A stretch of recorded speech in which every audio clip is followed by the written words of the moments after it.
वेळ, दिशा, स्थळ, स्थान किंवा एखाद्या वस्तूची ओळख करून देण्यासाठी नाम किंवा सर्वनाम किंवा वाक्यापूर्वी वापरलेला शब्द म्हणजे काय?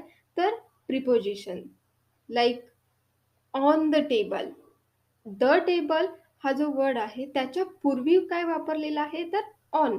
ऑन हे काय झालं? प्रिपोजिशन झालं. द टेबल फक्त म्हटलं तर काय झालं? एक टेबल. एक काय आहे? टेबल आहे. पण ऑन द टेबल जेव्हा म्हणणार आहे तेव्हा काय आहे? टेबला वरती.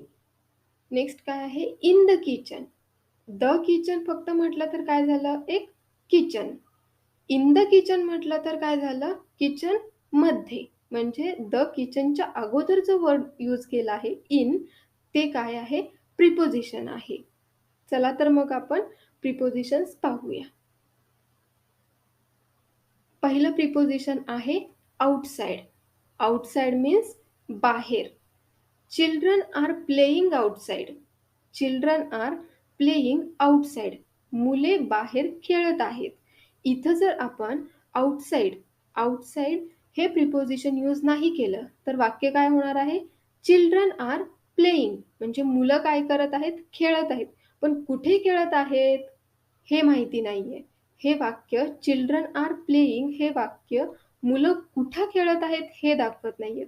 म्हणून आपल्याला आउटसाइड हे प्रिपोजिशन यूज करायचं आहे ज्याच्यामुळे आपल्याला कळेल की मुलं कुठे खेळत आहेत. चिल्ड्रन आर प्लेइंग आउटसाइड म्हणजे मुलं बाहेर खेळत आहेत. Next example, if you take the ice outside it will melt. जर तुम्ही बर्फ बाहेर नेला तर तो काय होणार आहे? वितळणार आहे. Next inside. इनसाइड मीन्स आत. इनसाइड मीन्स आत. Cat is inside the box. मांजर बॉक्सच्या आत आहे. Cat is inside the box. मांजर बॉक्सच्या आत आहे. What is inside the box. बॉक्समध्ये काय आहे? What is inside the box. बॉक्समध्ये काय आहे? Next in. इन म्हणजे आत किंवा मध्ये. आता हे इन कशासाठी वापरतात? तर मंथ, इयर किंवा सीझन्स म्हणजे ऋतू, महिने, वर्ष किंवा ऋतू जे आहेत आपले त्याच्यापूर्वी काय वापरतात? इन वापरतात. आता ते आपण एक्झाम्पलमध्ये कसे यूज केले जातात हे पाहूया. First example, we are going to the concert in July. We are going to the concert in July. आम्ही जुलैमध्ये कॉन्सर्टला जाणार आहोत. फर्स्ट सेंटेन्समध्ये मंथच्या अगोदर काय केलं आहे? इन हे प्रिपोजिशन यूज केलेलं आहे. नेक्स्ट सेंटेन्स आहे, she will complete her graduation in 2023. ती तिचं ग्रॅज्युएशन कोणत्या वर्षी कम्प्लीट करेल?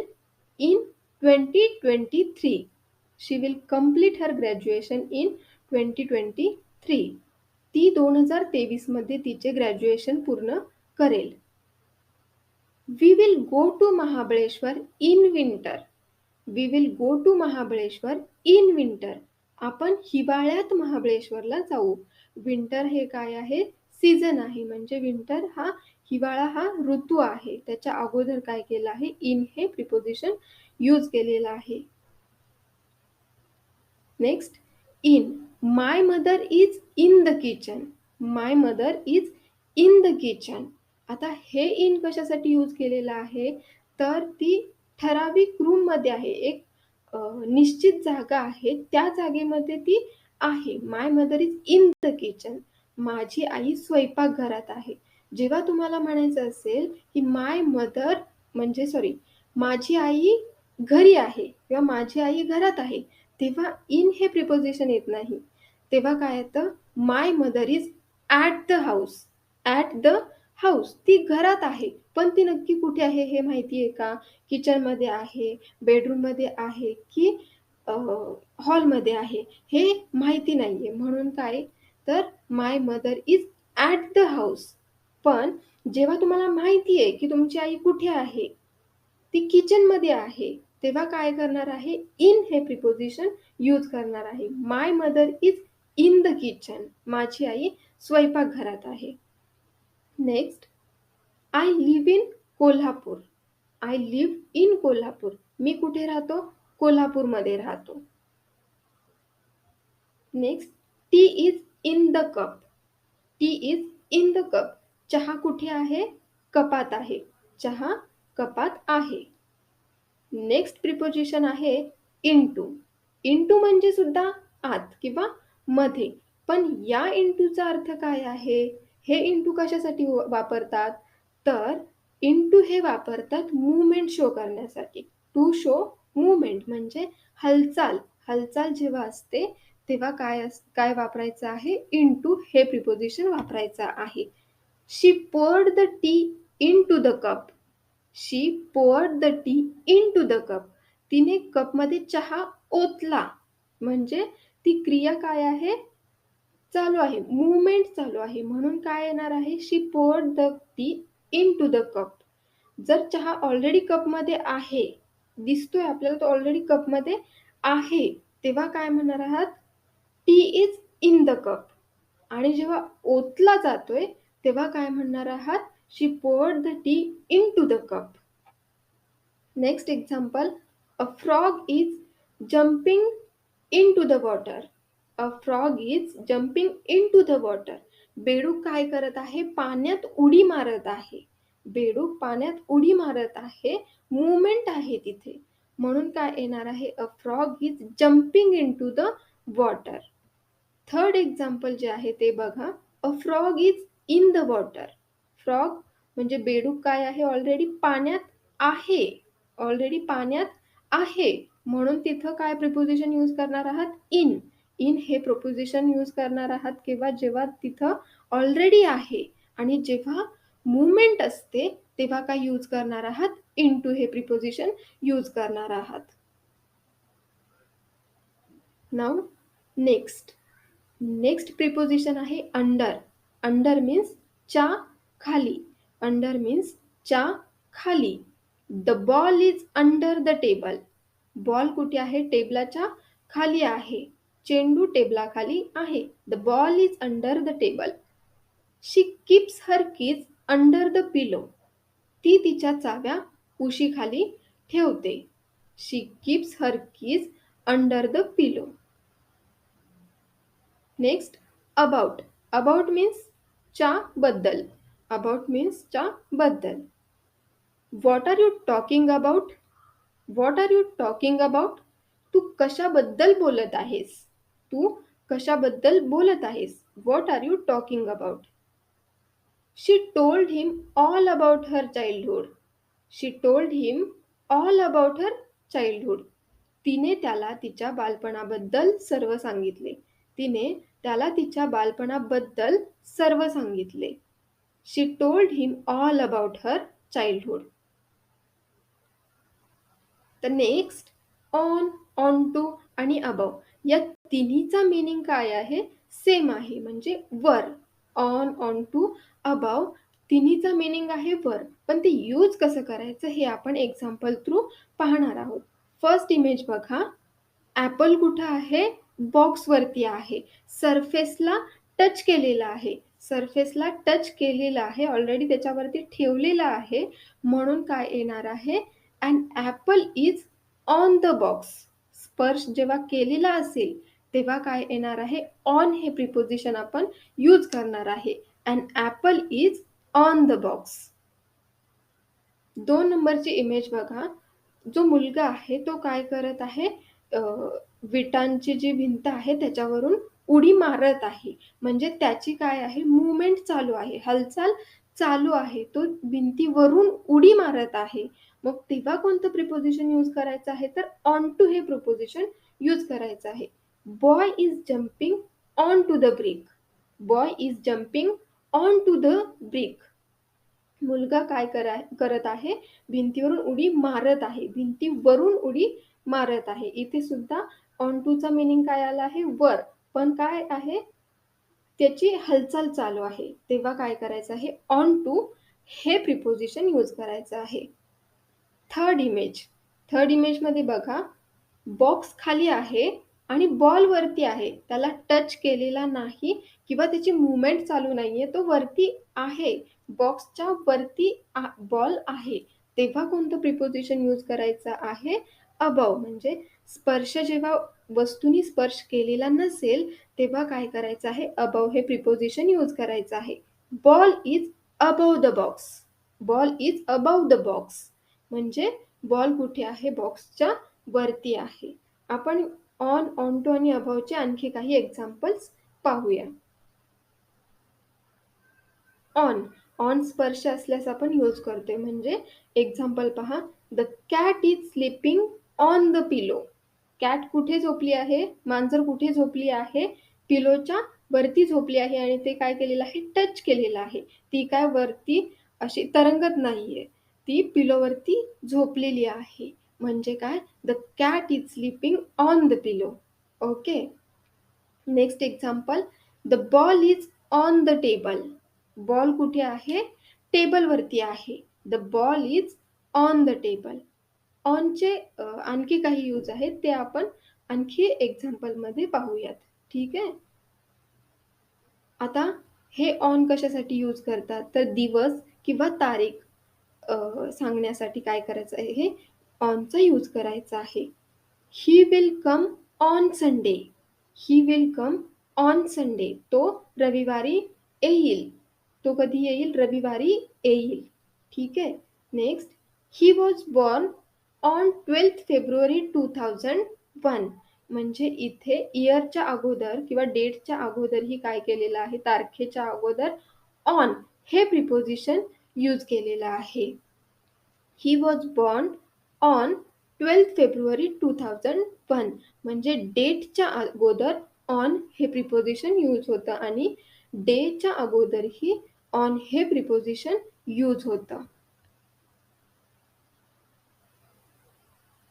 नेक्स्ट यूज आहे मशीन दाखवण्यासाठी. म्हणजे तुम्ही जर एखाद्या मशीनवरती काम करत आहात, तर त्याच्या अगोदरही ऑन हे प्रिपोझिशन येतं. जसं ही is working on a laptop. तो लॅपटॉपवर काम करत आहे. तो लॅपटॉपवर काम करत आहे. He is working on a table. Neha is solving the sum on the calculator. Neha कॅल्क्युलेटरवर बेरीज सोडवत आहे. तेव्हा काय करायचं आहे? ऑन हे प्रिपोझिशन यूज करायचं आहे. कॅल्क्युलेटर हे सुद्धा एक मशीन आहे, म्हणून त्याच्या अगोदर ऑन हे प्रिपोझिशन यूज होते. Neha is solving the sum on the calculator. I am watching movie on mobile. मी मोबाईलवर चित्रपट पाहतोय. मी मूवी कुठे पाहतोय? तर मोबाईलवर पाहतोय. म्हणून I am watching movie on mobile. Next use आहे शरीराचे अवयव दाखवण्यासाठी. To show body parts. आता तुम्ही म्हणाल, हा माझा हात आहे. हा माझा हात आहे. असं सांगण्यासाठी ऑन द हँड असं नाही. शरीराचे अवयव दाखवण्यासाठी म्हणजे तुम्ही सपोज हातावरती काय पडलंय असं म्हणायचं असेल तर ऑन माय हँड. पायावरती काय पडलं असेल? ऑन माय फूट असा यूज होतो. हा माझा हात आहे तेव्हा काय येणार आहे? This is my hand. ठीक आहे. तर आपण हे एक्झाम्पल्स पाहूया.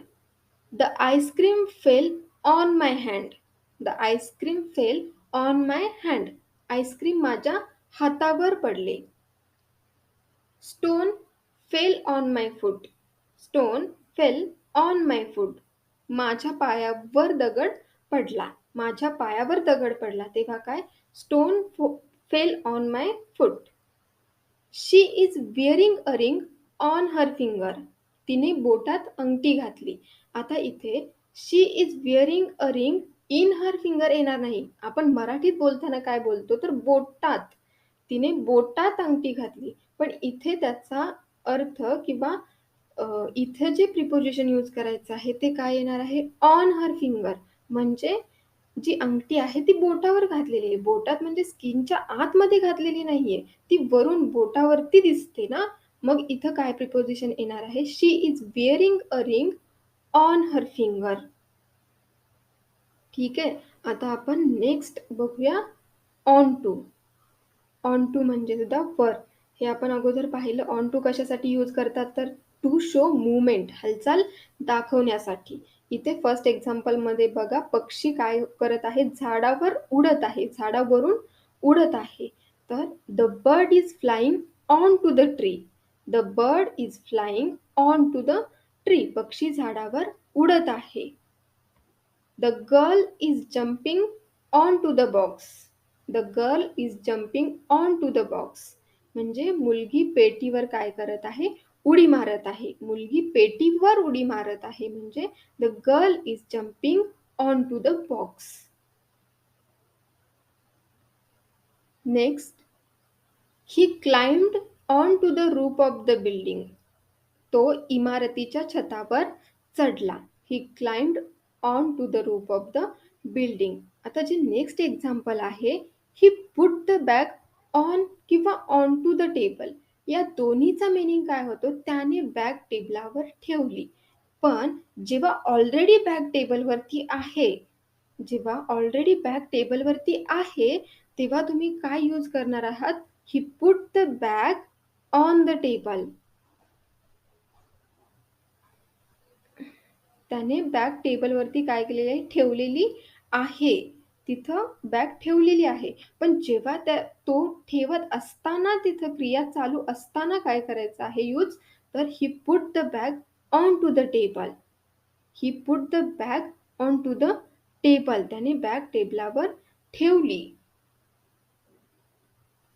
म्हणजे लक्षात आलं ना, ऑन केव्हा यूज करायचा आहे, ठेवलेली जेव्हा आहे. त्याने बॅग जेव्हा ठेवलेली आहे तेव्हा काय, he put the bag on the table. आणि ठेवतानाची जी क्रिया आहे तेव्हा काय, he put the bag on to the table. Next काय आहे, अबाव. अबाव म्हणजे पण काय, वर. आणि हे जे अबाव आहे ते सुद्धा कधी वापरायचं आहे, स्पर्श नसल्यास. स्पर्श नसल्यास म्हणजे फर्स्ट एक इमेज दिलेली आहे, त्याच्यामध्ये बघा फ्रेम कुठे आहे, सोफ्याच्या वर आहे. सोफ्याला स्पर्श केलेला नाहीये, सोफ्याच्या वरती आहे. म्हणून आपल्याला इथं काय प्रिपोजिशन यूज करायचं आहे, तर above. The frame is above the sofa. Frame सोफ्याच्या वर आहे. The frame is above the sofa. Frame सोफ्याच्या वर आहे. पण जर हीच फ्रेम सोफ्यावर ठेवलेली असती, जर सोफ्याला स्पर्श केलेला असता, तर काय आलं असतं इथे, the frame is on the sofa. म्हणजे फ्रेम सोफ्यावर आहे. पण इथे फ्रेम कुठं आहे, सोफ्याच्या वर आहे, त्याला स्पर्श केलेला नाही. म्हणजे काय येणार आहे, the frame is above the sofa. Next example बघा, she is above 40. She is above 40 म्हणजे ती 40च्या वर आहे. ती 40च्या वर आहे. Sign above the line. Line, लाईनच्या वर साइन करा. म्हणजे सही कुठं करा, लाईनच्या वर करा. पण इथं जर असतं साइन ऑन द लाईन, म्हणजे त्याचा अर्थ काय झाला असता, सही लाईनवर करा.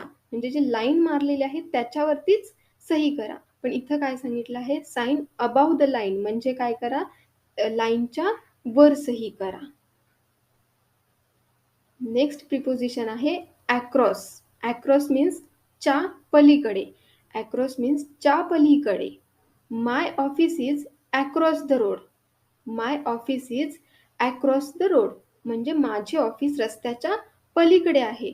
आता इथं लक्षात घ्या, जर अक्रॉस हा वर्ड यूज नाही केला, अक्रॉस हे प्रिपोजिशन यूज नाही केलं, तर सेंटेन्स काय होतंय, माय ऑफिस इज द रोड म्हणजे काय, माझं ऑफिस रस्ता आहे.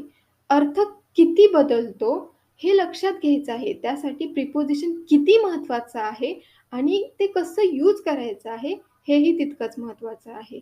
My office is across the road. माझे ऑफिस रस्त्याच्या पलीकडे आहे. पुढचं example, the boys swam across the lake. The boys swam across the lake म्हणजे मुलं पोहत तलावाच्या पलीकडे गेली. मुलं पोहत तलावाच्या पलीकडे गेली. The boys swam across the lake. Next preposition after. After means नंतर. He took a shower after the game. खेळानंतर त्याने अंघोळ केली.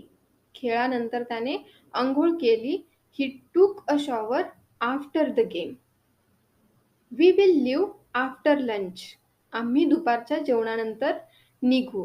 We will leave after lunch. आम्ही दुपारच्या जेवणानंतर निघू. अगेन्स्ट विरुद्ध. अगेन्स्ट विरुद्ध. Everyone was against him. सर्वजण त्याच्या विरोधात होते. सर्वजण त्याच्या विरोधात होते. Everyone was against him. You must speak out against injustice. You must speak out against injustice. अन्यायाविरुद्ध बोलले पाहिजे.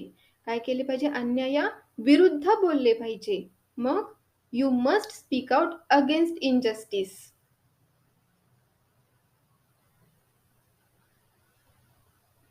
नेक्स्ट प्रिपोजिशन आहे along. along means च्या बाजूने. along means च्या बाजूने. A road goes along the river. A road goes along the river. म्हणजे नदीच्या बाजूने रस्ता जातो. रस्ता कुठून जातो? नदीच्या बाजूने जातो. म्हणून काय? A road goes along the river. We were walking along the road. We were walking along the road. आम्ही रस्त्याच्या बाजूने चालत होतो. आम्ही रस्त्याच्या बाजूने चालत होतो. म्हणून काय? We were walking along the road. Next among. among means च्या मध्यभागी. among means च्या मध्यभागी. एक्झाम्पल पहा. The house is nestled among the trees. The house is nestled among the trees. इमेजमध्ये दाखवलं आहे बघा. घर काय आहे? झाडाच्या मध्ये आहे. घराच्या भोवतीने जी झाड आहेत त्याच्यामध्ये घर आहे. घर झाडांमध्ये वसलेले आहे. म्हणून काय? The house is nestled among the trees. He disappeared among the crowd. तो गर्दीमध्ये दिसेनासा झाला. He disappeared among the crowd. तो गर्दीमध्ये दिसेनासा झाला.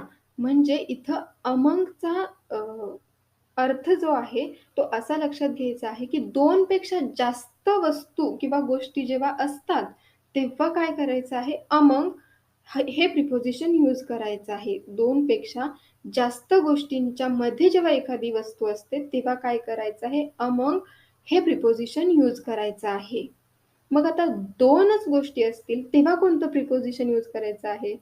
तर बघा नेक्स्ट प्रिपोजिशन आहे बिटवीन. बिटवीन म्हणजे दरम्यान किंवा दोन गोष्टींच्या मध्ये. 2 गोष्टींच्या मध्ये जेव्हा असतं तेव्हा काय करायचं आहे? बिटवीन हे प्रिपोजिशन यूज करायचं आहे. He stood between his mother and father. तो त्याच्या आई आणि वडिलांच्या मध्ये उभा राहिलेला आहे. तो दोघांच्या मध्ये उभा राहिलेला आहे. अजून जास्त कुणी नाहीये. तो उभा राहिलाय कुठे? दोघांच्या मध्ये उभा राहिलाय. म्हणून बिटवीन हे प्रिपोजिशन येतं. He stood between his mother and father. तो त्याच्या आई आणि वडिलांच्या मध्ये उभा आहे. Neha is between the boxes. Neha बॉक्सच्या मध्ये आहे. तर नेहा 2 बॉक्सच्या मध्ये आहे. फक्त 2 बॉक्सच्या मध्ये आहे. म्हणून काय आलं आहे? Neha is between the boxes. इथं 2 पेक्षा जास्त बॉक्स असते. 4, 5, 6 किंवा कितीही बॉक्सेस असते. 2 पेक्षा जास्त बॉक्सेस असते तर काय आलं असतं? Neha is among the boxes. Neha is among the boxes. म्हणजे नेहा बॉक्सच्या मध्ये आहे. इथं फक्त 2 बॉक्सच्या मध्ये आहे. म्हणून काय? Neha is between the boxes. Around. Next preposition आहे अराउंड. अराउंड म्हणजे च्या आजूबाजूला किंवा भोवती. तर एक्झाम्पल्स बघा. We sat around the table. आम्ही टेबला भोवती बसलो. We sat around the table. आम्ही टेबला भोवती बसलो. People gathered around singer. गायका भोवती लोक जमले. पीपल गॅदर्ड अराउंड सिंगर म्हणजे गायका भोवती लोक जमले. There are trees around the house. There are trees around the house म्हणजे घराभोवती झाडं आहेत. आपण याच्या अगोदर काय पाहिलं की अमंग. अमंग म्हणजे च्या मध्यभागी. इथं जेव्हा दाखवायचं असतं की घर झाडांमध्ये बसलेलं आहे, घर झाडांच्या मध्ये आहे, तेव्हा आपण काय यूज केलं? Among. The house is nestled among the trees. पण आपल्याला इथं काय दाखवायचं आहे, की घराच्या भोवती झाडं आहेत. तेव्हा काय? There are trees around the house म्हणजे घराभोवती झाडं आहेत. नेक्स्ट प्रिपोजिशन आहे ॲट. ॲट कशासाठी वापरतात तर ठराविक वेळ, ठराविक ठिकाण किंवा वेळेपूर्वी ॲट वापरतात आणि ॲक्टिव्हिटीज, फेस्टिव्हल्स किंवा लोकेशन जरी दाखवायचं असेल तरी सुद्धा काय करतात ॲट हे प्रिपोजिशन वापरतात. आता ते एक्झाम्पलमध्ये आपण पाहूया. First example, the shop opens at 8 AM. इथं काय केलं आहे टाईम दाखवला आहे. टाईम दाखवलेला आहे त्यापूर्वी काय यूज करणार आहे आपण ॲट हे प्रिपोजिशन यूज करणार आहे. The shop opens at 8 AM. दुकान सकाळी 8 वाजता उघडते. Next example, Neha will come home at 6 PM. इथं सुद्धा काय केलेलं आहे टाईम दाखवलेला आहे. टाईमच्या पूर्वी काय घेतलेलं आहे ॲट हे प्रिपोजिशन यूज केलेलं आहे. Neha will come home at 6 PM. Neha संध्याकाळी 6 वाजता घरी येईल. I met her at the railway station. इथं काय केलेलं आहे लोकेशन दाखवलेलं आहे. कुठं भेटलो, कोणत्या लोकेशनला भेटलो हे दाखवलेलं आहे. त्याच्यापूर्वी काय केलेलं आहे ॲट हे प्रिपोजिशन घेतलेलं आहे. I met her at the railway station. मी तिला रेल्वे स्टेशनवर भेटलो. कुठे भेटलो? मी रेल्वे स्टेशनवर भेटलो. नेक्स्ट यूज बघा. To indicate an email address. जेव्हा ईमेल आयडी यूज करायचा असेल तेव्हा एक ॲट हे प्रिपोजिशन यूज करतात ते बघा. Please email me at abc@defg.com. कृपया मला abc@defg.com वर मेल करा. तेव्हा काय करायचं आहे ॲट हे प्रिपोजिशन यूज करायचं आहे. ईमेल आयडीच्या अगोदर ॲट हे प्रिपोजिशन यूज करायचं आहे. नेक्स्ट, डायरेक्शन म्हणजे दिशा. She is looking at me. ती कुठे बघत आहे? कोणत्या डायरेक्शननी बघत आहे? She is looking at me. ती माझ्याकडे बघत आहे. Then activity. She is good at playing tennis. She is good at playing tennis म्हणजे ती टेनिस खेळण्यात चांगली आहे. Next, he laughed at my acting. He laughed at my acting म्हणजे माझ्या अभिनयावर तो हसला. माझ्या अभिनयावर तो हसला. तेव्हा काय यूज करायचं आहे ही लाफ्ड ॲट माय ॲक्टिंग. आज हे प्रिपोजिशन्स पाहिलेले आहेत. राहिलेले प्रिपोजिशन्स जे आहेत ते आपण नेक्स्ट व्हिडिओमध्ये पाहणार आहे. Thanks for watching.